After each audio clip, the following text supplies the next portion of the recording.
বিসমিল্লাহ আলহামদুলিল্লাহ ওয়াসসালাতু ওয়াসসালামু আলা রাসূলিল্লাহ ওয়া আলা আলিহি ওয়া সাহবিহি ওয়া মান ওয়ালা। আল্লাহুম্মা আল্লিমনা মা ইয়ানফাউনা ওয়ানফা'না বিমা 'আল্লামতানা ওয়া জিদনা ইলমা। ওয়া ক্বালা নবী আলাইহিস সালাতু ওয়াসসালাম ইন্নাস সাবর ফি সাদমাতিল উলা। আলহামদুলিল্লাহ, আমরা আমাদের জ্ঞানার্জনের এই যাত্রায় আল্লাহ তাআলা আমাদেরকে চলমান রেখেছেন, এজন্য আমরা আল্লাহ তাআলার কাছে শুকরিয়া আদায় করি। আলহামদুলিল্লাহ। আর আজকে যে বিষয়টি আপনি বললেন, যে মৃত্যু, আসলে মৃত্যু আমাদের ধারণা থেকেও আমাদের নিকটবর্তী। এটা হিউম্যান সাইকোলজিতেই একটা আমাদের কেন জানি মনে হয় যে আমারটা অনেক পরে শুরু হবে, বা মানুষ মারা গেলেও যেন আমাদের ভিতরে অনুভূতিটা ওরকম জাগে না যে আমার মৃত্যুটা কিন্তু নিকটবর্তী। এবং সেই নিকটবর্তী মানে হলো ইভেন যে কোনো একটা সাধারণ ডেতে আমিও মারা যেতে পারি। এই ধরনের অনুভূতি আমাদের খুব কমই আসে। আমাদের মনে হয় যে আছে, বয়স এখন যা আছে, আরো তো সময় আছে, শরীরে এখনো শক্তি পাচ্ছি। কিন্তু এখানে যেহেতু মেডিকেল সায়েন্সের বিশেষজ্ঞ ডাক্তার আছেন, আপা বলতে পারবেন যে আসলে আমাদের মানে মানে মিলিয়নস কানেকশন, তারপরে সেল বডিতে, সেগুলো টোটালি একটা সুন্দর ফাংশন করার কারণে বডিটা স্মুথলি চলছে। কোনো একটা জায়গায় একটু ডিসঅর্ডার, নার্ভের মধ্যে একটু সমস্যা হলে, ব্লাড সার্কুলেশনে একটু সমস্যা হলে, আমাদের অনেকগুলো আমাদের মেটাবলিজম সিস্টেম আছে বডিতে, একটু সমস্যা হলেই পুরা বডি নড়বড় হয়ে যায়। ইভেন ইদানিং তো এই গরমের সময় অনেকের, আপনাদের হয়েছে কিনা, প্রেশার লো হয়ে যাচ্ছে। দেখা গেল পানি ঠিক মতো খাচ্ছে না, ফ্লুইডের অভাব বডিতে, অথবা খাওয়া দাওয়া সেরকম হচ্ছে না, নানান কিছুর কারণে, অথবা পরিশ্রম বেশি হয়ে যাচ্ছে বিশ্রামের তুলনায়, নানান কিছুর কারণে প্রেশার লো হয়ে যাচ্ছে, এবং হাই প্রেশারও হয়ে যাচ্ছে অনেকের। মৃত্যুটা শুধু আমরা যেন আমাদের বডির এখনকার অবস্থা দেখে অনুমান না করি, এটা যে কোনো সময়ে, যে কোনো সিম্পল কারণেও, এবং উইদাউট মানে বাহ্যিকভাবে কোনো কারণ ছাড়াও মানুষ মারা যাচ্ছে। এজন্য আমরা যেন সে রবের কথা স্মরণ করি, যেখানে যেটা আমাদের ফাইনাল ডেস্টিনেশন। আর নবী সাল্লাল্লাহু আলাইহি সাল্লাম যেমনটি বলেছেন যে ইন্নাস সবর ফি সাদামাতিল উলা, যে ধৈর্য হলো প্রথম যে ধাক্কাটা লাগে সেই সময়ে। এজন্য আমাদের খুব নিকট আত্মীয় কেউ যদি মারা যায়, তখন যেন আমরা মানে এই প্রথম ধাক্কাতেই ধৈর্য ধরি। কারণ আল্লাহ রাব্বুল আলামিন তিনি মৃত্যুকে নির্ধারণ করেন, তিনি হায়াত মউতের মালিক, তার কাছেই আমাদের ফিরে যেতে হবে। আমরা যেন সাথে সাথে সেটা স্মরণ করি। কারণ আমাদের মুমিনের দুনিয়াতে মৃত্যুটা এটা মানে গুরুত্বপূর্ণ বিষয় নয়। গুরুত্বপূর্ণ বিষয় হলো যে আমি মৃত্যুর আগে আমি কি করে যেতে পারলাম, সেটা বেশি গুরুত্বপূর্ণ। কারণ মৃত্যু তো যেটা ফাইনাল এক সময় আসবেই, সোনার লেটার। কিন্তু আমি আমার আমল কি কতটুকু সুসজ্জিত করে যেতে পারলাম, এই ব্যাপারে যেন সারাক্ষণ আমরা মনোযোগ দেই। এবং এটা আমাদের অন্তরের যেন একটা অন্তরের ভিতর থেকে আসে অনুভূতিটা, যে না, আমাদের রিয়েলি দুনিয়া থেকে চলে যেতে হবে। এবং সেটার জন্য প্রস্তুতি, আমার আচরণগুলো যেন সুন্দর হয়, আমার ইবাদত গুলো যেন এলেমের সাথে হয়, আল্লাহ রাব্বুল আলমিনের সাথে তিনি আমাকে যেভাবে সৃষ্টি করেছেন, যে উদ্দেশ্যে, সেটা যেন আমি পরিপূর্ণভাবে করার জন্য অন্তত আমার ভিতরে চেষ্টাটা থাকে। কারণ বান্দার কাজ হলো সর্বোচ্চ করার চেষ্টা করা। পারফেকশন ফ্রম আল্লাহ সুবহানাহু ওয়া তাআলা। পারফেকশনটা তো আল্লাহ ছাড়া এটা কারো না, এটা কেউ দিতে পারবে না। এই জন্য আমাদের কাজ হলো চেষ্টাটা সর্বোচ্চ করে যাওয়া। কারণ এগুলো, এবং এই এলিমের জায়গায় থাকা, দেখেন এলিম অর্জনের গুরুত্বর কথা আর কি বলবো। এটা যেন আমাদের জীবনের মূল চাবিকাঠি। কারণ আজকে জ্ঞান অর্জনের এই মজলিসে থাকার কারণেই আমরা এই বিষয়টা একটু শুনতে পারছি এবং বলতে পারছি। এই জন্য জ্ঞানের মজলিসগুলো আরো অনেক বেশি বর্ধিত হওয়া উচিত, এবং জ্ঞানের মজলিসের সময় দেওয়াটাও আরো অনেক বর্ধিত হওয়া উচিত, এবং জ্ঞান অর্জনের পন্থাগুলো আরো বহুমুখী হওয়া উচিত। যেমন একটা বই আমরা এখানে পড়তেছি, আমাদের সেখানে আকীদাগত বিষয়গুলো এখানে পড়ছি, অথবা ফিকা বিষয় রয়েছে, আমাদের তাফসীরের বিষয় রয়েছে, আল্লাহর কিতাব সম্পর্কে আমাদের সময় আমরা কতটুকু দিতে পারতেছি।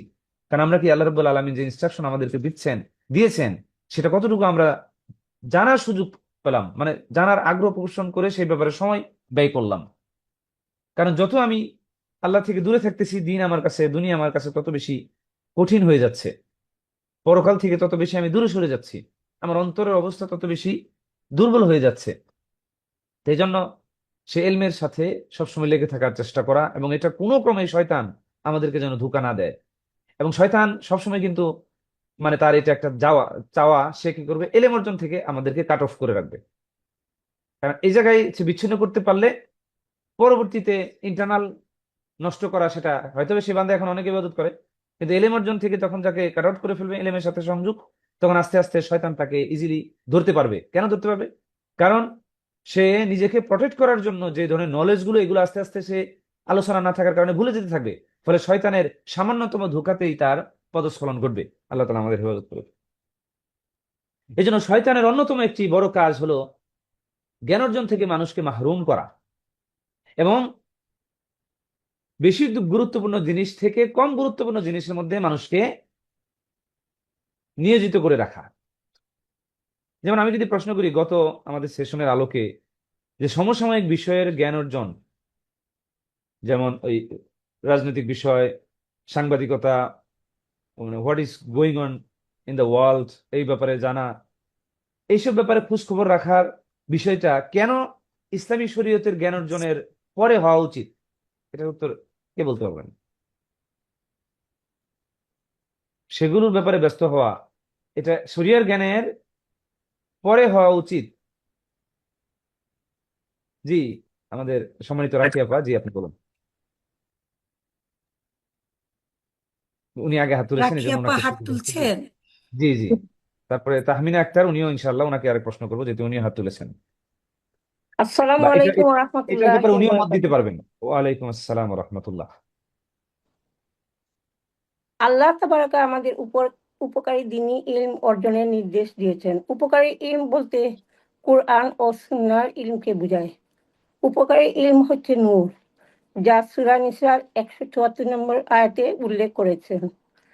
এই নূর অর্জনের দ্বারা একজন বান্দার দুনিয়া ও আখিরাতের জীবন কল্যাণকর হয়।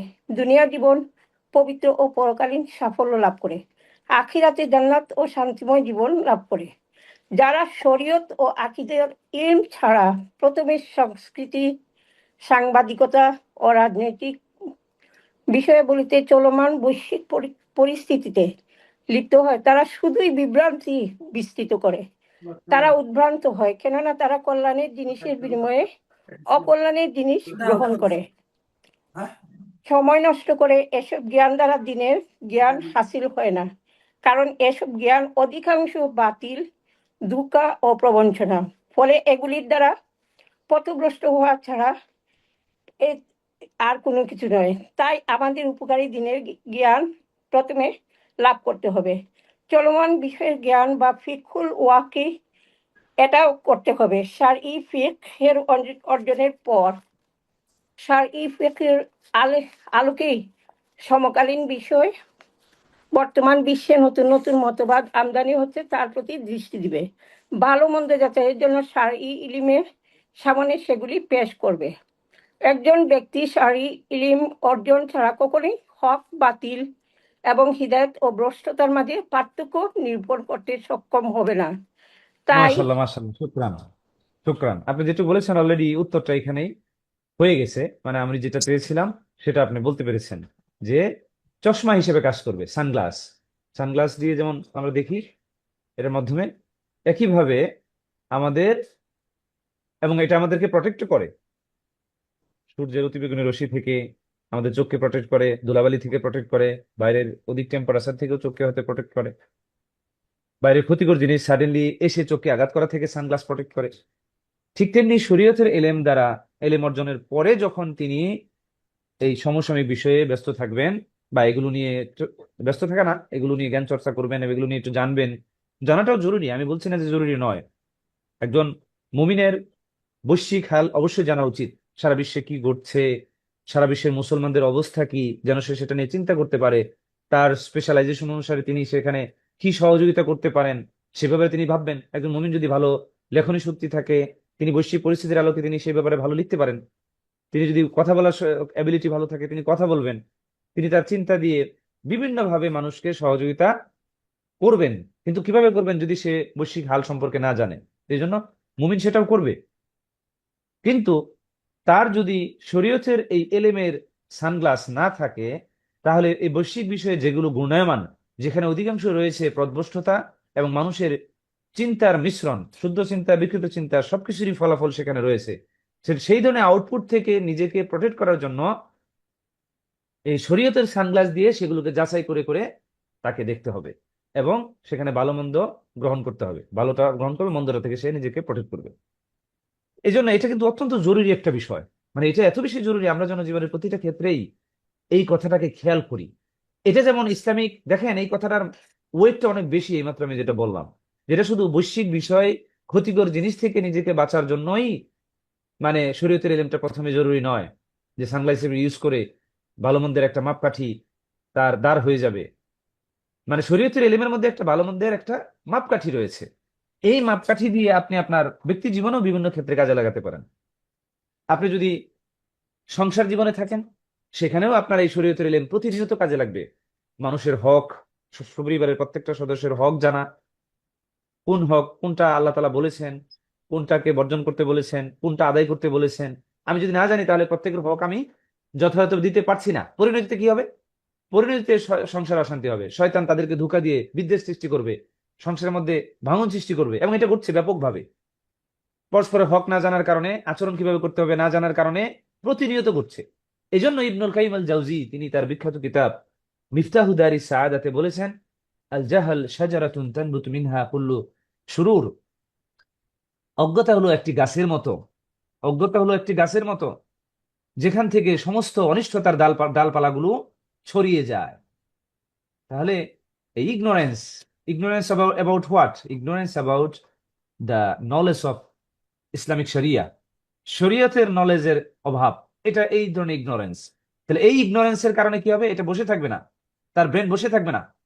কারণ আমাদের ব্রেন মূলত হলো, মানে এটা একটা, এখানে ধরেন এমটি, এমটি মানে বিষয়টা অনেকটা আমি যদি জাতাকলের সাথে তুলনা করি, মানে এই যে জাতাকল, যেখানে আপনারা গ্রাম অঞ্চলে দেখেছেন কিনা, ডাউল ভাঙায়, মাসকলাওয়ের ডাউল বা আরো বিভিন্ন ডাউল, এগুলো ওটার ভিতরে দিলে ওই জাতাটা ঘুরালে ডাউল ভেঙে আউটপুট বের হয়। একইভাবে ব্রেনের মধ্যে যেগুলো ইনপুট হচ্ছে, সেই ইনপুটের আলোকেই আমাদের আউটপুটটা বের হবে। আদারওয়াইজ ব্রেন মানে এমটি। কিন্তু যখনই আপনি ইনপুট দিচ্ছেন, ইনপুট কিভাবে দিচ্ছেন? নলেজের মাধ্যমে দিচ্ছেন, বাইরের পরিবেশের বিভিন্ন চিন্তা, বাইরের মানুষের মুআমালাত, বাইরের বিভিন্ন বৈশ্বিক বিষয়, সমস্ত কিছু আপনার এই ব্রেনের ইনপুট হিসেবে কাজ করছে। যখন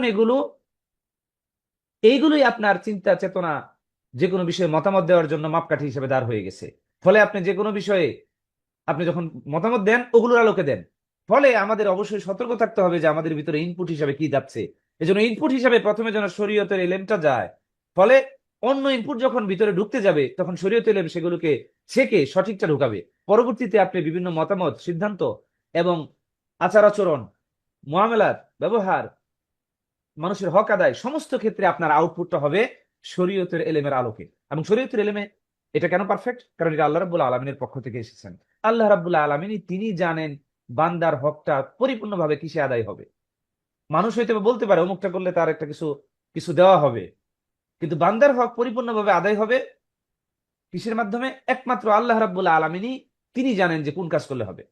এই জন্য আমরা, এই যে কেউ আমাদেরকে কোনো করলে, কি বলে ওটাকে, মানে আমাদের উপর ভালো ইহসান করলে, ভালো, মানে কেউ আমাদেরকে হেল্প করলে আমরা কি বলি? আমরা বলি জাযাকাল্লাহ খায়ের। কেন জাযাকাল্লাহ খায়ের বলি? আমরা থ্যাংক ইউ কেন বলি না? অথবা থ্যাংক ইউ বলাটাকে, বলার থেকেও আমরা জাযাকাল্লাহ খায়ের কেন প্রিফার করি? থ্যাংক ইউ বলা যায়, মানে থ্যাংক ইউ বলি, জাযাকাল্লাহ খায়ের বলি, উদ্দেশ্য মূলত কৃতজ্ঞতা প্রকাশ করা। কিন্তু থ্যাংক ইউটা আমরা এই জন্য এটাকে পারফেক্ট মনে করছি না, কারণ যে ব্যক্তি আমার সাথে একটা ভালো আচরণ করলো, তিনি তার এই আচরণের আমি যদি বিনিময় দিতে চাই, কারণ নবী সাল্লাল্লাহু আলাইহি ওয়াসাল্লাম একটি হাদিস আছে যে কেউ যদি তোমাদের সাথে ভালো আচরণ করে, ভালো কিছু করে, তাহলে তার তুমি কি করো? বিনিময় দাও। এবং তুমি যদি তোমার কাছে এমন কিছু না থাকে যেটা দ্বারা বিনিময় দিতে পারছো, তখন তুমি কি করো? তখন তুমি তাদেরকে বলো যে আল্লাহ যেন তোমার এটার বিনিময় দেয়। তাহলে দেখেন, কারণ আল্লাহ রাব্বুল আলামিনই একমাত্র আমার সাথে যে ইহসান করা হয়েছে, মানুষ যেটা করেছে সেটার বিনিময় দিতে পারেন, কারণ তিনিই জানেন যে ওই লোক কতটুকু মমতা করে, কতটুকু ভালোবেসে, কতটুকু আন্তরিকতার সাথে আমার সেই সেই সেই মানে এই হেল্পটা সে করেছিল, বা সেই এই কি বলে ব্লেজিংস অথবা অনুগ্রহটা সে আমার প্রতি করেছিল। তাহলে একমাত্র আমি যদি তাকে থ্যাংক ইউ বলি, it's not sufficient for that. একমাত্র আল্লাহ তাআলাই পরিপূর্ণভাবে তার সেই অন্তরের খবর যিনি রাখেন, তিনি কেবল তার এই বিনিময়টা দিতে পারেন। এজন্য আমরা বলি জাযাকাল্লাহ খায়র অথবা জাযাকুমুল্লাহু খাইরান। তো একইভাবে শায়েক, আরেকটা রিলেটেড জি হাদিস আছে না, যে মানুষের জি কৃতজ্ঞতা স্বীকার করলো সে বরং আল্লাহরই কৃতজ্ঞতা স্বীকার করলো। জি জি জি অবশ্যই, কারণ মানুষ আমার সাথে যা ইহসান করছে সেটাও আল্লাহ তাআলা ওই ব্যক্তিকে তৌফিক দিয়েছেন, তাই করেছে।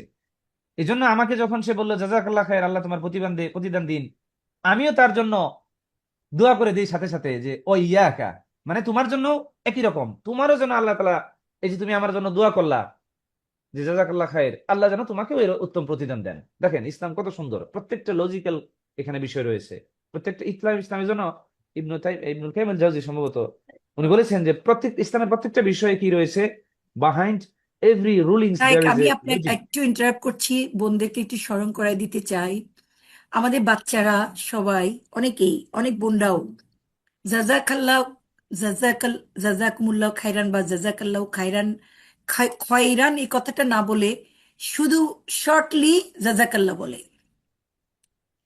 তো এটাতে ওই যে ওখানে মনে হয় হাদিসে আরেকটা ইয়া আছে, ওই যে জাজাকাল্লাহ খায়রান অথবা আজাবুন, যে কোনো। তো আমরা কোনটা পাবো? এই জন্য খাইরান বলাটা এখন না মানে পড়লে। আমরা যদি এখানে মানে কঠিনতা না করি, হুম। The perfect is to say যে জাযাকাল্লাহু খাইরান। যদিও আরবরা খয়রান খাইরান একবার মিক্স করে ফেলছে, কিন্তু খয়ের উচ্চারণ খ। আচ্ছা, তো এখন কেউ যদি জাযাকাল্লাহ খায়ের বলে, সেটা মানে ডিপেন্ডিং অন দ্য কনটেক্সট, সে কনটেক্সটের আলোকে, যে কনটেক্সটে সে বলতেছে, আল্লাহ তাআলা অন্তরের খবর জানেন, তিনি তার এই দুয়ার দ্বারা বুঝে নেবেন যে তিনি মূলত তার জন্য কল্যাণের কথাই বলতেছেন। আমরা যদি শিথিল করি আর কি, কারণ আমরা মানে কথোপকথন হচ্ছে তো সেটা, সেখানে শর্ট এব্রিভিয়েশন ব্যবহার করা যায়। যেমন আমরা ওই যে অনেকেই আহ, মানে ইংলিশে যখন আমরা বলি যে হাউ আর ইউ, তখন সে বলে ফাইন, আমরা জিজ্ঞেস বলতেছি কি এন্ড ইউ, এই যে শর্টকাট বলতেছে এন্ড ইউ বলতে, এখানে কিন্তু সে বলতেছে এন্ড হাউ আর ইউ। তাহলে এখানে এই যে শর্টকাট দিল, ওরকম কথোপকথনে শর্টকাট ব্যবহার করা যাচ্ছে। এই জন্য জাযাকাল্লাহ খাইরান ইজ পারফেক্ট। বাট যদি বলে জাযাকাল্লাহ খাইরান বলা চলে, ওখানে আরো অনেক কিছু বলা যায়, জাযাকাল্লাহ খাইরাল জাযা, আরো অনেক কিছু আছে, লম্বা করা যায়। এই জন্য জাযাকাল্লাহ বললেও ইস ওকে, নো প্রবলেম ইনশাআল্লাহ, তবে পারফেক্টলি বলাটাই সুন্দর। আচ্ছা, আমরা যে বিষয়ে বলতেছিলাম, এই জন্য আমাদের জ্ঞান অর্জনের বিষয়টা, এটা মানে should be should given the first priority. আমাদের প্রথম প্রায়োরিটি হওয়া দরকার এই নলেজ গ্যাদারিং এর জায়গাটা, কারণ এটাই যেন আমাদের সেই চশমা দিয়ে দেয়। এটা যেন আমি কোনো ক্রমেই আমরা যেন ভুলে না যাই। আপনি যদি পূর্বেকার আলেমদের, আমি বলবো সবাইকে রিকোয়েস্ট করব, এবং এটা মাস্ট বি, এটা আলেমদের জীবনী পড়া, তারা এলেমটাকে কিভাবে উপলব্ধি করেছেন, কেন একজন মানুষ তার জীবনের সমস্ত সময়কে ব্যয় করেছেন জ্ঞান অর্জনের পথে।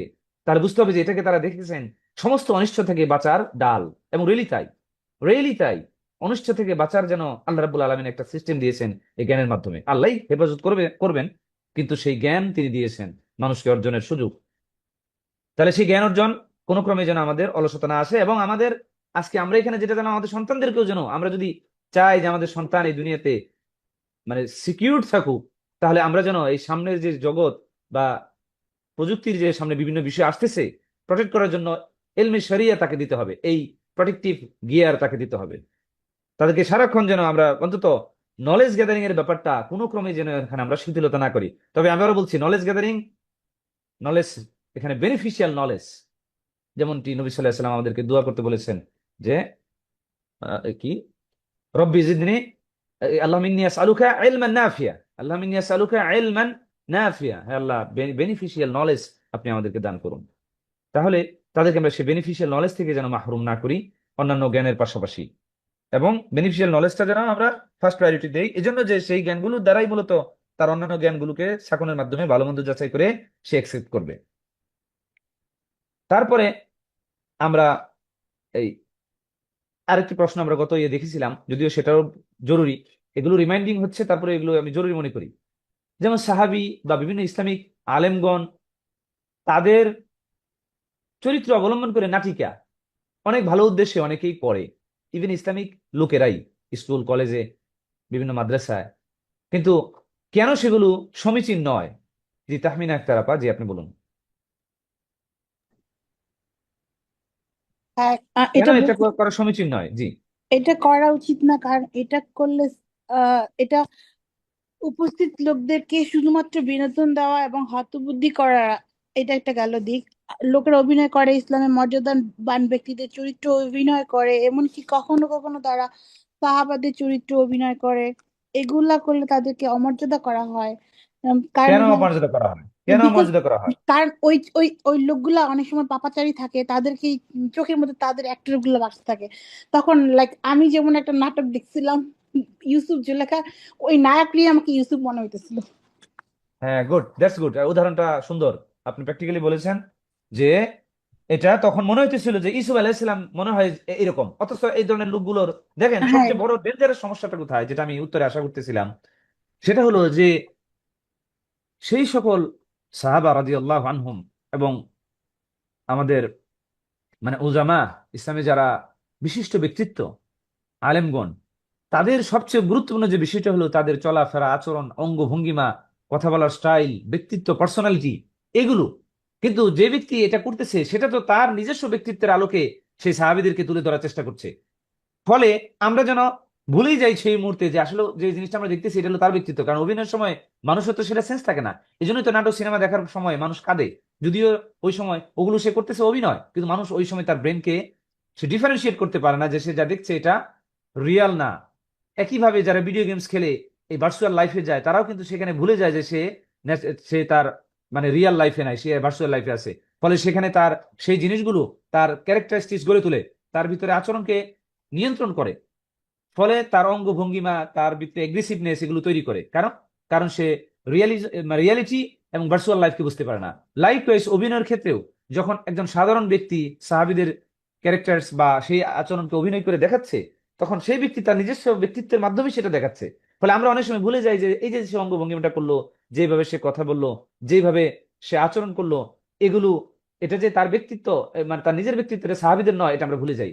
আমরা ভুলে গিয়ে সাহাবীদেরকে আমরা এমনটি মনে করি। পরবর্তীতে যখন কোনো সাহাবীর নাম শুনি, আমাদের ওই রকমই মনে হয় যে সাহাবী তো মনে হয় উনি এমনই ছিলেন। আর যখন এমনই থাকে, আস্তে আস্তে তাদের প্রতি আমাদের রেসপেক্ট কি হয়, কমে যায়। আর রেসপেক্ট যখন কমে যায়, সবচেয়ে বড় সমস্যাটা কোথায়? সবচেয়ে বড় সমস্যা হলো তখন তার কথা, কাজ, কর্ম, এগুলো আমাদের অনুসরণীয় মনে হয় না। অনুসরণীয় মনে হয় না। কারো ব্যক্তিত্বে কে খাটো করলে বা তার ব্যক্তিত্ব সম্পর্কে আমার ভিতরে ধারণা ভালো না জন্মালে কি হবে? পরবর্তীতে তাকে আমি কুদুয়া বা অনুসরণীয় ব্যক্তি হিসেবে গ্রহণ করব না। এজন্য যারা ইসলাম বিদ্বেষী, তাদের অন্যতম কাজ হলো রাসূল সাল্লাল্লাহু আলাইহি ওয়াসাল্লামের ক্যারেক্টার নিয়ে আঘাত করা। কারণ তারা রাসূল সাল্লামের প্রতি আমাদের যে রেসপেক্ট, সেটাকে দূর করতে চায় অন্তর থেকে। ফলে রেসপেক্ট দূর হলে কি হবে? তখন নবী সাল্লাল্লাহু আলাইহি ওয়াসাল্লামের হাদিস এবং তার বিভিন্ন কাজ, বাণী, এগুলো আমরা কি করব না? আমরা সেইভাবে আঁকড়ে ধরবো না, কারণ আমাদের কাছে তার ব্যক্তিত্ব তখন নাউজুবিল্লাহ ছোট মনে হবে। তো এই কাজটাই শয়তানরা করে, ইসলাম বিদ্বেষী যারা। আল্লাহ এদের হেদায়েত দান করুক।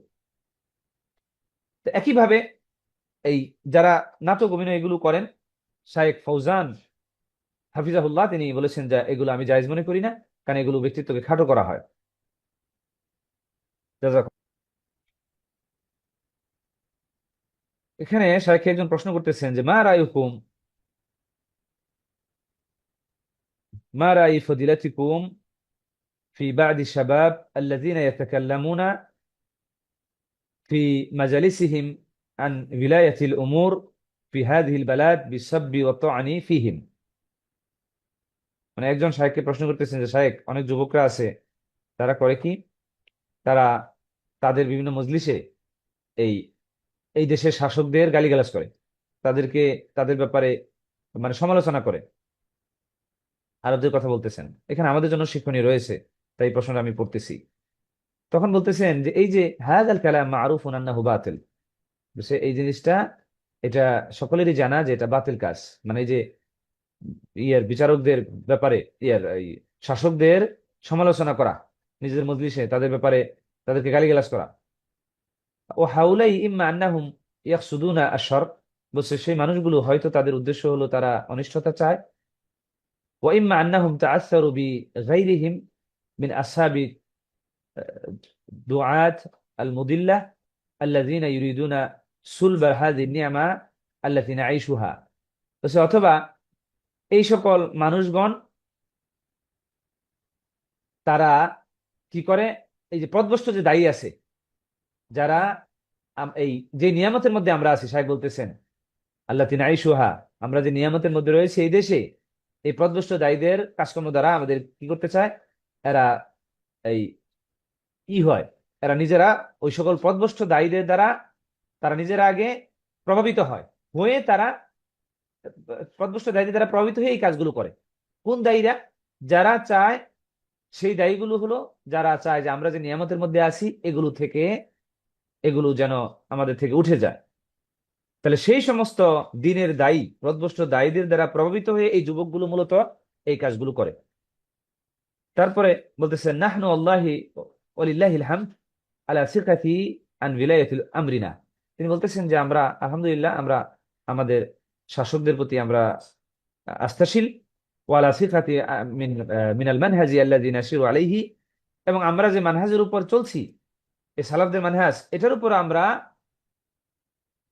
মানে আস্থাশীল, মানে আমরা দৃঢ়ভাবে আস্থাশীল, বিশ্বাস রাখি যে আমরা যে মানহাজের উপর চলছি সালাফি মানহাজ, এবং সেটা সুস্থ মানহাজ, সেটা সঠিক মানহাজ, সেখানে সঠিক বোঝ রয়েছে ইসলামিক মানে বিভিন্ন বিষয়কে পালন করার জন্য এবং কোরআন হাদিস বোঝার জন্য। ওয়ালাইসা মা'ানা কাযা হাযা আন্নানা কদ কামুলনা, বলছে যে এর অর্থ এটা নয় যে আমরা এই ব্যাপারে মানে পরিপূর্ণ, বলছে আমাদের ঘাটতি রয়েছে, কিন্তু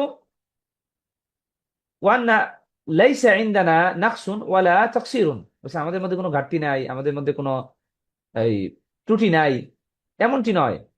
বাল ইনদানা নাকস, তিনি বলতেছেন বরং আমাদের কাছে আমাদের ঘাটতি রয়েছে। বলছে আমরা যদিও সেগুলোর ব্যাপারে আস্থাশীল, বিশ্বাস করি আমরা সঠিক পথে চলছি সঠিক মানহাজের উপর, কিন্তু তারপরে এটাও আমাদের আমরা এর মানে আমরা পরিপূর্ণভাবে আসি, পরিপূর্ণতার উপরে আসি এটা আমরা দাবি করছি না, আমাদের মধ্যে ঘাটতি রয়েছে।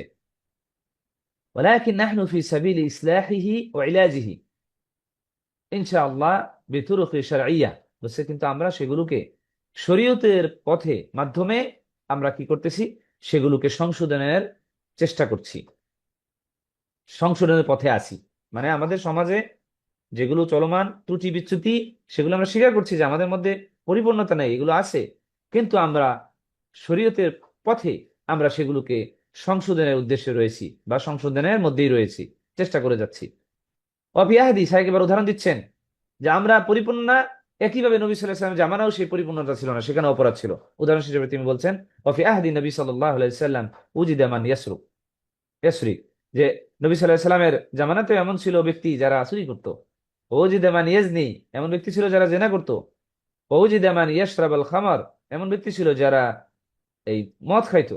তাহলে নবী সাল্লাল্লাহু আলাইহি ওয়াসাল্লামের জামানাতেও অপরাধ ছিল। ওয়াকানা নবী সাল্লাল্লাহু আলাইহি ওয়াসাল্লাম ইয়াকুমু আলাইহিম আল হুদুদ, কিন্তু নবী সাল্লাল্লাহু আলাইহি ওয়াসাল্লাম তাদের উপর ইসলামিক যে হাদ, দণ্ডাদেশ, দণ্ডবিধি, সেটা তিনি প্রয়োগ করতেন। ও নাহনু আলিল্লাহিল হামদ, এবার শাইখ বলতেছেন আলহামদুলিল্লাহ আমরাও, নাহনু আলিল্লাহিল হামদ তুকামু ইনদানা আল হুদুদ, বলছে আমরাও কি করছি, আমাদের এখানে আলামান তাবাইয়ানা ওয়া সাবাতা আলাইহি মা ইউজিবু আল হাদ, বলছে যার উপর এই হদটা কায়েম হওয়ার জন্য প্রমাণ সাব্যস্ত হয়, আমরা তার এখানে কি হয়, এই দেশে তার উপর বিচার কার্যকর করা হয়। এই যেমন যে চুরি করে হাত কাটা হয়, যে জেনা করে তার বিচার হয়, যে হত্যা করে কেসাসের বদলে কেসাস, ওই যে নুকিমু আল কাসাস কিসাস ফিল কতলা, এবং যারা হত্যা করে হত্যার বদলে হত্যা, বলছে আমাদের এই দেশে এটা চলমান আছে। ওয়াহাযা ওয়ালিল্লাহিল হামদ খায়র, এটার মধ্যে কল্যাণ রয়েছে।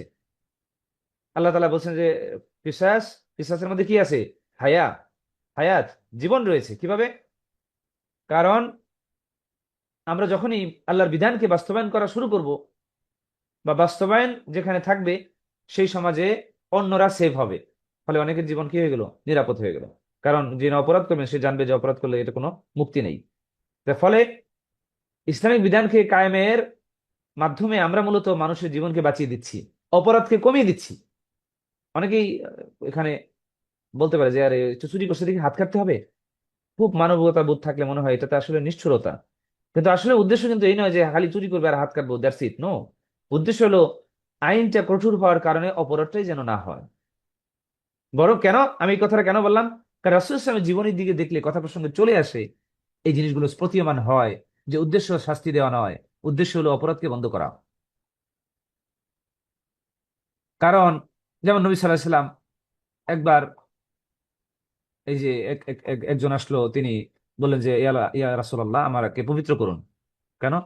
কারণ সে বলছে সে জেনা করেছে। তখন নবী সাল্লাল্লাহু আলাইহি ওয়াসাল্লাম মুখ ঘুরাই নিলেন, দেখছেন শাস্তি, মুখ ঘুরাই নিলেন।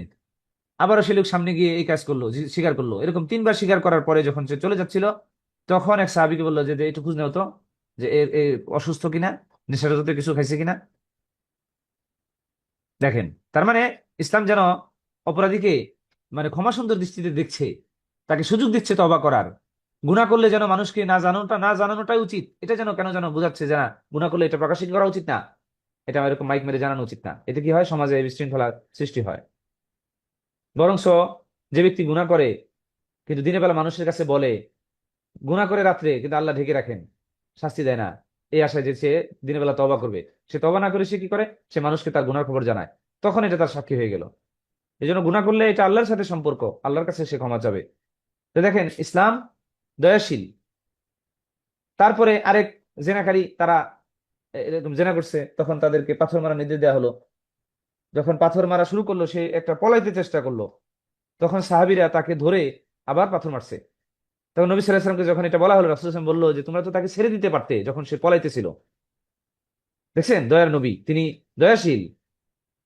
তাহলে এই জন্য ইসলামিক শরিয়া মূলত চাই কি, এবং এই জেনা করলে এটার পানিশমেন্টটা দেওয়ার জন্য কত ধরনের শর্ত দেওয়া হয়েছে, সাক্ষী থাকতে হবে, চারজনের সাথে ইথ করতে হবে, নানান কিছু। তাহলে এর মানেও বোঝা গেল যে গুনাহ করার থেকেও জরুরি হলো এই শাস্তি দেখে মানুষ যেন ভয় পেয়ে গুনাহ থেকে বিরত থাকে। কারণ একজন পাপ করলে এটার যদি মানুষের হক হয়, সেটা দ্বারা ক্ষতিগ্রস্ত হয় অন্য কেউ। তাহলে সেই ক্ষতি থেকে সবাইকে হেফাজত করার জন্যই মূলত আল্লাহ রাব্বুল আলামিনের এই হুদুদগুলো কায়েম করা। আসলে মানুষ এভাবে বুঝে না দেখেই আল্লাহর বিধানকে বাস্তবায়নের ক্ষেত্রে তারা এটাকে ভিন্ন নজরে দেখে। ইদানিং বিভিন্ন মানুষ বলে এগুলো জাহিলিয়াতের বিষয়, তাদের আসলে মেনলি তাদের কোনো নলেজ নেই। ফলে তারা ইসলামিক বিধানকে বাদ দিয়ে অন্য জিনিসকে আঁকড়ে ধরার মাধ্যমে মূলত নিজেদেরই ক্ষতি ডেকে আনছে। তারপরে বলছেন যে ওখানে নুকিমো আল কিসাস ফিল কাতলা ওয়াহাযা লিল্লাহিল হামদ খায়র, তিনি বলছেন যে এটার মধ্যে কল্যাণ রয়েছে। ওয়ালাউ কানা হুনাকা নাফস, বলছে যদিও সেখানে আমাদের মধ্যে ঘাটতি রয়েছে, কিন্তু এটার মধ্যে কল্যাণ রয়েছে যে আমরা হুদুদ গুলো কায়েম করছি। ও নাকস লাবুদ্দা মিনহু, এবং অবশ্যই ঘাটতি থাকবেই। কেন? লিয়ান্নাহু মিন তবিয়াতিল বাশার, কারণ ঘাটতি থাকাটা এটা মানুষের স্বভাব। আমাদের ভিতরে ঘাটতি থাকবে, কেউ আমরা পারফেক্ট হতে পারবো না আমাদের ইবাদতের দ্বারা, কাস্টমের দ্বারা আল্লাহকে পরিপূর্ণভাবে মানতে, রাসূল সাল্লাল্লাহু আলাইহি ওয়াসাল্লামের সুন্নাহগুলোকে পরিপূর্ণভাবে ফলো করতে পারবো না। এটা আল্লাহ তাআলা জানেন, কারণ আমাদেরকে সৃষ্টি করা হয়েছে খুলিকাল ইনসানা যায়ীফা, মানুষকে দুর্বল ভাবে সৃষ্টি করা হয়েছে। কিন্তু মানুষ চেষ্টা করবে সর্বোচ্চ, মানুষ সর্বোচ্চ চেষ্টা করবে, এটা তার কাজ। কিন্তু পারফেকশন সে সর্বোচ্চ করতে পারবে, এটা তার মানে এই আশায় যদি সে প্রচেষ্টা ব্যয় করা বাদ দিয়ে দেয়, এটা হলো না। অনেকে মনে করে আমি তো আসলে এই কাজটা খুব ভালোভাবে করতে পারবো না, থাকা এটা করার দরকার নেই। না, সে তার চেষ্টা করবে, কারণ খুব ভালোভাবে পারফেক্টলি করা এটা তার দ্বারা সম্ভব হবেও না। কারণ সে বাশার, মানুষ, তার ভিতরে দুর্বলতা রয়েছে বিভিন্নভাবে, চিন্তার দুর্বলতা, মনোযোগের দুর্বলতা, তারপরে ধৈর্যশীলতার মধ্যে তার দুর্বলতা, অনেক কিছু। ফলে সামগ্রিকভাবে সবকিছুতে তার ঘাটতি থাকবেই, কিন্তু সে চেষ্টা ব্যয় করবে। এই জন্য কোরআনেও এটা নির্দেশ দেওয়া আছে, ফাত্তাকুল্লাহ মাসতাতাতুম, আল্লাহকে তোমরা ভয় করো তোমাদের সাধ্যমতে। তারপরে ওমা উমর হাদিস আছে, ওমা উমিরতু বিহি, মানে মা নাহাইতু আনকুম ফাস্তানিবু, ওমা আমারতুকুম বিহি ফাফআলু মিনহু মাসতাতাতুম, ওখানে আছেন ওমা আমারতুকুম বিহি ফাফআলু মিনহু মাসতাতাতুম, তোমাদেরকে যা নির্দেশ দিচ্ছি সেগুলো কি করো, সেগুলোর মধ্যে যতটুকু সাধ্য অনুসারে সেগুলো পালন করো। কিন্তু ওমা নাহাইতুকুম আনহু, যেগুলো তোমাদেরকে নিষেধ করছি সেগুলোর ব্যাপারে পরিপূর্ণ বিরত থাকো। মানে গুনাহ পাপ থেকে যত নিষেধ করছে সেগুলোর ব্যাপারে সে চেষ্টা করবে সর্বোচ্চ বিরত থাকার। কিন্তু মানে সর্বোচ্চটা, পাপের ক্ষেত্রে জিরো টলারেন্স, কিন্তু ভালো কাজের ক্ষেত্রে এমন না যে যেগুলো বলা হয়েছে সবগুলোই সে করতে পারবে, না, সে চেষ্টা করবে সর্বোচ্চটা করার। তারপর শেখ বলতেছেন নারজুল্লাহ তাআলা ইউসলিহ আহওয়ালানা, আল্লাহ তাআলা যেন আমাদের অবস্থাকে তিনি কি করেন, এই সংশোধন করে দেন। ওয়া ইউইনুনা আলা আনফুসিনা, আমাদের ব্যাপারে তিনি যেন আমাদেরকে সাহায্য করেন। কারণ আল্লাহ সাহায্য ছাড়া আমরা তো পারবো না আমাদের নফসের উপর। আমার নফস তো আমাদেরকে খারাপ পথে পরিচালিত করে, কারণ মানুষের অন্তর গুনাহপ্রবণ। ভালো কাজ আমাদের কাছে ভারী মনে হয়, গুনাহ করতে ব্রেন রিল্যাক্স ফিল করে। তাহলে সেই ব্রেনে, সেই নফসের উপর যদি আল্লাহর সাহায্য না আসে, তাহলে আমরা নিজেদেরকে সংশোধন করতে পারবো না। ও ইসাদ্দিদু খতায়ানা, আমাদের ভুলগুলোকে আল্লাহ যেন কি করেন, সংশোধন করে দেন। ওয়া ইয়কমিল নাকসানা বিআফুইহি, এবং আমাদের যে ত্রুটি আছে সেগুলো যেন তিনি পরিপূর্ণ করে দেন তার ক্ষমার দ্বারা। তারপর ওয়াম্মা আন্নানা নাত্তাখিযু মিন আসারাত ওয়াল জালালাত সাবিলান লিতানাকুসি উলায়াতিল উমুর আও কালামি ফিহিম আও তুবগিদুহুম ইলা রা'ইয়া ফাহাদিহি লাইসাত তরিকাতুস সালাফ আহলে সুন্নাতি ওয়াল জামাআহ। কিন্তু আমরা এই যে এত কিছু জানার পরেও যে মানুষের ত্রুটি রয়েছে, মানুষ দুর্বল, মানুষের স্বভাবগতভাবে মানুষের আহ, মানে ধৈর্য শক্তি অত নেই, আমাদের অনেকগুলো ঘাটতি রয়েছে আমাদের ব্যক্তিত্বের উপরই, এত কিছু জানার পরেও আমরা যেন মানে যারা করে এই যে যারা শাসক, এই শাসকদের এই পদস্খলন, তারপর তাদের একটু স্খলন হলেই, সামান্য ত্রুটিতেই যাদের সমালোচনা করা শুরু করে, বলছে এটা সালাফদের এবং আহলুস সুন্নাহ ওয়াল জামাতের মানহাজ না, সালাফরা এটা করতেন না, সালাফরা এটা করতেন না। মানে একটা জিনিস খেয়াল রাখতে হবে, মানে অপরাধকে প্রতিহত করার ইসলামের মূলনীতি আছে। মূলনীতি হলো ওই যে নবী সাল্লাল্লাহু আলাইহি সাল্লাম যেটা বলেছেন, তুমি অন্যায় দেখলে কি করো, তখন তুমি তোমার যদি সামর্থ্য থাকে সেটা হাত দিয়ে প্রতিহত করো, হাত দিয়ে সামর্থ্য না থাকলে মুখ দিয়ে করো, মুখ দিয়ে মানে মুখ দিয়ে যদি সামর্থ্য না থাকে তখন অন্তর দিয়ে ঘৃণা করো। দেখেন, তার মানে অপরাধকে, অন্যায়কে প্রতিহত করার প্রতিবাদ জানানোরও ইসলামিক মূলনীতি রয়েছে। এই জন্য ইসলামিক টোটাল মানহাজ, সিস্টেম, দাওয়াতের উসলুব, সমস্ত কিছু তাওকিফিয়া, মানে এখানে নতুন কিছু ঢুকানোর দরকার নেই, অলরেডি পারফেক্ট। অলরেডি এই দাওয়াতের সিস্টেম অ্যাপ্লাই করে সেটার আউটপুটটা ভালো পাওয়া গেছে। ফলে আমরা যখন শাসকের সমালোচনা করব সেটারও কি আছে, মূলনীতি আছে, সেই মূলনীতিগুলো অনুসরণ করে করতে হবে। না হলে দেখা গেল যে কেউ যে কোনো কিছু হঠাৎ করে এটা দেখা গেল তার সামর্থ্য নেই, তার উপর আঘাত চলে আসবে, তার পরিবারের উপর আঘাত চলে আসবে, সামগ্রিকভাবে মুসলিম উম্মার উপর আঘাত চলে আসবে। সেই জন্য সেটা মূলনীতিগুলো ফলো করে আমাদের করতে হবে। তারপরে এখানে আরেকজন করতেছেন 38 নম্বরে, যে ইয়াকুলু মুহাম্মদ কুতুফি কিতাবিহি হাওলা তাদবিক শারঈয়া। মানে একজন লেখকের একটা কিতাব আছে, নাম হলো তার বইয়ের মধ্যে তিনি ফি কুতুবি হাওলা তাদবিক শারঈয়া, মানে শরীয়তের প্রয়োগের ব্যাপারে তিনি, এটা একটা কিতাব তার, শরীয়তের প্রয়োগ মানে হাওলা তাদবিক শারঈয়া, শরীয়তের প্রয়োগের বিষয়ে বা ব্যাপারে। তো এই কিতাবের মধ্যে তিনি বলতেছেন লা ইলাহা ইল্লাল্লাহর অর্থ বলছেন, যে মানা লা ইলাহা ইল্লাল্লাহ আই লা মা'বুদ ইল্লাল্লাহ, আল্লাহ ছাড়া কোনো মাবুদ নেই, মানে আল্লাহ ছাড়া কারো ইবাদত করা হয় না, এরকম অর্থ অনেকটা। ওয়ালা হাকিম ইল্লাল্লাহ, ওয়ালা হাকিম ইল্লাল্লাহ, আল্লাহ ছাড়া আর কোনো মানে বিচারকারী বা বিচারক নেই। ফাহাল হাযা তাফসীর সহিহ, জিজ্ঞেস করতেছেন একজনকে যে এই তাফসীরটা কি ঠিক আছে? আল জবাব মানা লা ইলাহা ইল্লাল্লাহ বায়ানাহু আল্লাহ সুবহানাহু ওয়া তাআলা ফি কিতাবিহি ওয়া বায়ানাহু রাসূল সাল্লাল্লাহু আলাইহি ওয়াসাল্লাম ক্বালা আল্লাহু তাআলা ওয়া'বুদুল্লাহ ওয়া লা তুশরিকু বিহি শাইআন। আল্লাহ শাহেদ বলতেছেন যে লা ইলাহা ইল্লাল্লাহর অর্থ আল্লাহ তাআলা তার কিতাবে বলেছেন কোরআনে, এবং নবী সাল্লাল্লাহু আলাইহি ওয়াসাল্লাম তার হাদিসেও তিনি এটাকে স্পষ্ট করেছেন। যেমনটি আল্লাহ তাআলা কোরআনে বলেন ওয়া'বুদুল্লাহ ওয়া লা তুশরিকু বিহি শাইআন, তোমরা আল্লাহর ইবাদত করো এবং তার সাথে কোনো কিছু অংশীদারিত্ব করো না। ওয়া ক্বালা তাআলা ওয়া লাকাদ বা'আসনা ফি কুল্লি উম্মাতিন রাসূলা আন ই'বুদুল্লাহ ওয়াজতানিবুত তাগুত, আমি প্রত্যেকটা জাতির কাছে কি করেছি, রসুল পাঠিয়েছি, এই বলে যে তোমরা আল্লাহর ইবাদত করো এবং তাগুত থেকে তোমরা বিরত থাকো, দূরে থাকো। ওয়াকালা তাআলা ওমা উমিরু ইল্লা লিয়াবুদুল্লাহ মুখলিসিনা লাহুদ্দিন, যে তোমাদেরকে তো শুধু এটাই নির্দেশ দেওয়া হয়েছে যে তোমরা দিনকে কি করবে, আল্লাহর জন্য খালেস করবে, ইবাদত করবে আল্লাহর জন্য এবং মুখলিসিনের সাথে, ইখলাসের সাথে। এবং আল্লাহ তাআলা আরো বলতেছেন যে ইন্নানি বারিউন মিম্মা তা'বুদুনা ইল্লাল্লাযী ফাতারানি, এটা ইব্রাহিম আলাইহিস সালামের মানে একটি তিনি বলতেছেন যে তোমরা যে বিষয়ে ইবাদত করছো সেগুলো থেকে আমি মুক্ত। আচ্ছা, হাযা হুয়া মা'না লা ইলাহা ইল্লাল্লাহ। এবং শায়খ যেন বলতে চাচ্ছেন যে এই যে আমরা আয়াতগুলো পড়লাম, এই আয়াতগুলোতে আমরা কি দেখলাম, যে ইবাদত হবে একনিষ্ঠভাবে আল্লাহর জন্য, এর ইবাদতের যোগ্য একমাত্র আল্লাহ তাআলা, এটার নামই হলো লা ইলাহা ইল্লাল্লাহ। যেমনটি আল্লাহ তাআলা বলতেছেন ওমা খালাকতুল জিন্না ওয়াল ইনসা ইল্লা লিয়াবুদুন, যে আমি জিন এবং মানুষকে শুধুমাত্র আমার ইবাদতের জন্যই সৃষ্টি করেছি। তার মানে ইবাদত একমাত্র আল্লাহর।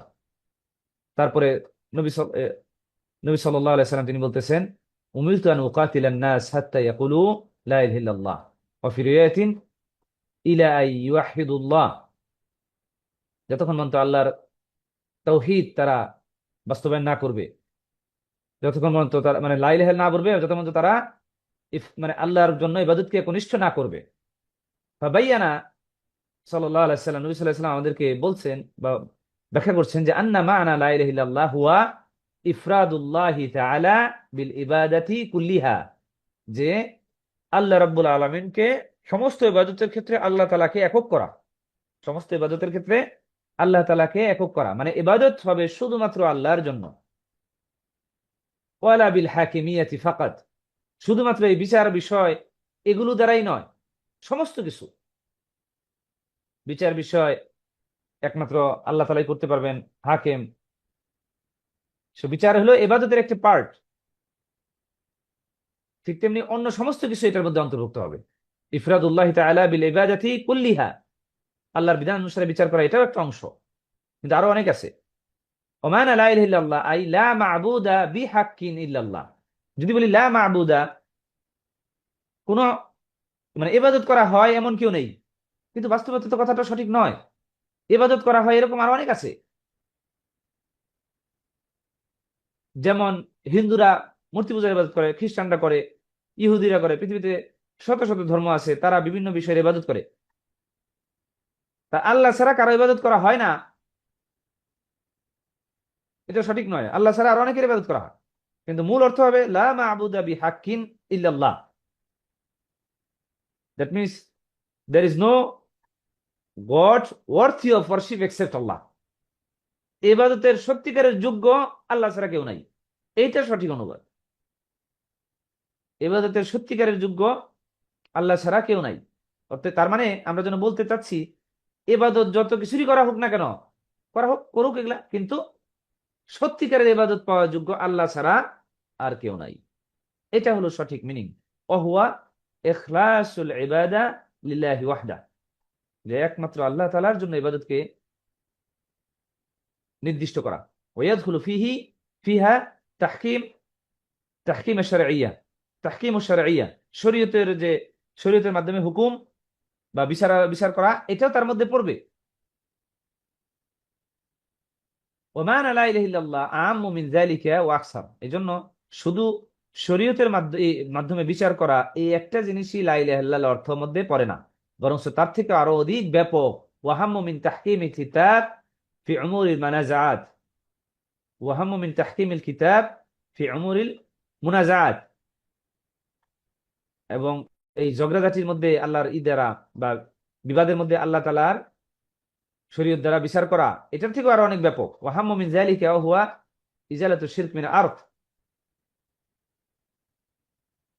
বলছে এই শুধু ঝগড়াঝাটি বিভেদের মধ্যে এই শরীয়তের দ্বারা বিচার করা এই একটা জায়গায় নয়, বরং তার থেকেও আরো ব্যাপক। সেটা হলো যেমন ইজালাতু শিরক মিনাল আরদ ওয়া ইখলাসুল ইবাদা লিল্লাহি সুবহানাহু ওয়া তাআলা, ফাহাযা হুয়া তাফসীর as-সাহিহ। তার মানে এই পৃথিবী থেকে কি করতে হবে, শিরককে টোটালি বিতাড়িত করতে হবে, মানে ইবাদত এটা শুধু আল্লাহর জন্য হবে। এই জিনিসটা শেখা দরকার খুব ভালোভাবে, যে কিভাবে আমার ইবাদত গুলো আমি শুধু আল্লাহ তাআলার জন্যই করছি, এটা প্রতীয়মান হবে। এটা এই আকীদাগত বিষয়, এখানে আকীদা শিখতে হবে, আল্লাহ সম্পর্কে ধারণা শিখতে হবে, সেখানে এটা শিখার বিষয়, জানার বিষয়। জানলেই কেবল আপনি আপনার ইবাদত, আমি আমার ইবাদত সঠিকভাবে শুধু আল্লাহর জন্য করতে পারবো। আদারওয়াইজ আমি ইবাদত করছি, দেখা গেল সে ইবাদতটা আল্লাহর জন্য করছি, কিন্তু পাশাপাশি আমি সেখানে আমার জ্ঞানের স্বল্পতার কারণে সেটা অন্যের জন্য আমি সেখানে অংশীদারিত্ব করে ফেলছি অন্য কারো, যেটা আল্লাহর প্রাপ্য সেটা আমি অন্যের জন্য করে ফেলতেছি। যেমন মাজারে যায় সেজদা দেয়, মসজিদ নববীতে গিয়ে নবী সাল্লাল্লাহু আলাইহি সাল্লামের কবরের কাছে গিয়ে নবী সাল্লাল্লাহু আলাইহি সাল্লামের কাছে সাহায্য চায়, তাহলে দেখেন শিরক করতেছে। কেন? তার জ্ঞান নাই, সে জানে না যে যে জিনিস নবী সাল্লাল্লাহু আলাইহি সাল্লামের কাছে চাচ্ছে এটা দেওয়ার অধিকার শুধুমাত্র আল্লাহর, এটা অন্য কেউ দিতে পারে না। এই যে অন্য কেউ দিতে পারে না, এটাই তার তাওহীদের জ্ঞান, যে এটা শুধু আল্লাহ দিতে পারেন। মাজারে গিয়ে সন্তান চাচ্ছে, তার এই জ্ঞান অভাব যে সন্তান একমাত্র আল্লাহ দিতে পারেন, অতএব আল্লাহর কাছেই, আল্লাহর দিকেই ফিরে যাওয়া উচিত, অন্য কেউ আমি সেখানে চাইতে পারি না। এই জায়গাগুলো ক্লিয়ার থাকতে হবে। আম্মা তাফসির বিল হাকিমিয়া ও তাফসির কাসর, বলছে এই যে বিচারের ব্যাপার যেটা, যে আল্লাহ লা ইলাহা ইল্লাল্লাহ অর্থ বলতেছে লা হাকিম ইল্লাল্লাহ, এটা হলো তাফসির নাকিস, এই ব্যাখ্যাটা হলো ত্রুটি রয়েছে। লা ইউতি মানা লা ইলাহা ইল্লাল্লাহ, বলছে যেটা এই লা ইলাহা ইল্লাল্লাহর পরিপূর্ণ মানাটা দিচ্ছে না। ওয়া আম্মা তাফসিরুহা বিআন্না লা খালিকা ইল্লাল্লাহ, এটা অনেকে এবার এই ব্যাখ্যাও করে যে লা ইলাহা ইল্লাল্লাহ মানে হলো লা খালিকা ইল্লাল্লাহ, আল্লাহ ছাড়া কোনো সৃষ্টিকর্তা নাই। বলছে হাযা তাফসির বাতিলুন লাইসা কাসিরান ফাকাত, বলছে এই তাফসির ব্যাখ্যাটা যে লা ইলাহা ইল্লাল্লাহর অর্থ লা খালিকা ইল্লাল্লাহ, এটার অর্থ শুধু বাতিলই না, মানে এই নাকেস বা ঘাটতি না, অলরেডি এটা বাতিলও। কারণ লিআন্না লা ইলাহা ইল্লাল্লাহ লাম তাতি লিতাকরির আন্নাহু লা খালিকা ইল্লাল্লাহ, যে ওই যে লা ইলাহা ইল্লাল্লাহ যে বলতে বলা হয়েছে, এটার অর্থ এই জন্য না যে আল্লাহ ছাড়া কোনো সৃষ্টিকর্তা নাই, এটা মানুষ যেন স্বীকার করে, এই জন্যে না। কারণ সেই সময় মানুষ স্বীকার করতো, লিআন্না হাযা ইয়াকুররিরু বিহি আল মুশরিকুন, মুশরিকরা সেই সময় স্বীকার করতো যে আল্লাহ সবকিছু সৃষ্টি করছে। ফালাউ কানা মা'নাহা লা খালাকা ইল্লাল্লাহ লা সারা আল মুশরিকুন মুওয়াহহিদিন, কারণ যদি লা ইলাহা ইল্লাল্লাহর অর্থ হয় যে লা খালাকা ইল্লাল্লাহ, এইটাকেই বোঝানো, তাহলে মুশরিকরাও এই তাওহীদ প্রতিষ্ঠাকারী, কারণ তাওহীদবাদী তারাও, কারণ তারা তো এটা স্বীকার করতো।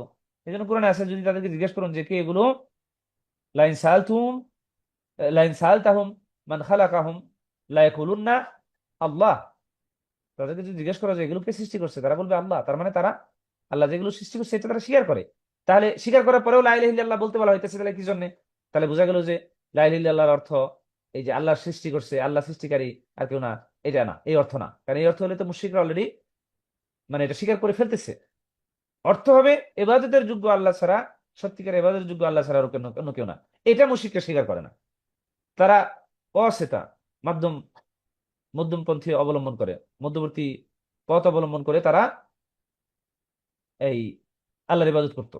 তার মানে আল্লাহর মধ্যে সে আল্লাহর সাথে অংশীদারিত্ব স্থাপন করতো। তারা মনে করতো যে আল্লাহর কাছে পৌঁছানোর জন্য আমাদের মাধ্যম অবলম্বন করা দরকার। ডাইরেক্টলি আমরা তো প্রিন্সিপালের কাছে যাইতে পারি না, আমাদের তো ক্লাস টিচারের কাছে প্রথমে যাইতে হয়। ক্লাস টিচার বা আমাদের সাবজেক্ট টিচার, তারপর সাবজেক্ট টিচার ক্লাস টিচারের কাছে যায়, ক্লাস টিচার কোঅর্ডিনেটরের কাছে যায়, কোঅর্ডিনেটর প্রিন্সিপালের কাছে যায়। এইভাবে তারা আল্লাহকে মানুষের সাথে সাদৃশ্য করে, মনে করে আমরা যেমন দুনিয়াবী বিষয় সরাসরি কোম্পানি মালিকের কাছে যেতে পারি না, আশেপাশে আমার ঊর্ধ্বতন কর্মকর্তা বা যারা আছে তাদের মাধ্যমে যেতে হয়। Likewise Allah is not like that, Allah is different. সরাসরি আল্লাহর সাথে কমিউনিকেশন করা যায়, আল্লাহর কাছে সরাসরি চাওয়া যায়। এই আল্লাহ রাব্বুল আলামিনকে তারা সাদৃশ্য স্থাপন করে, যেটা নিষেধ করা হয়েছে কোরআনে।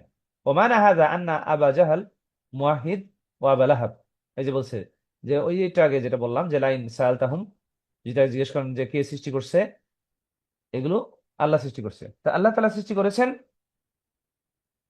এটা যদি ওই লা ইলাহা ইল্লাল্লাহর অর্থ ধরে নেই, তাহলে আবু জাহাল আবু লাহাব তারাও এই তাওহীদবাদী।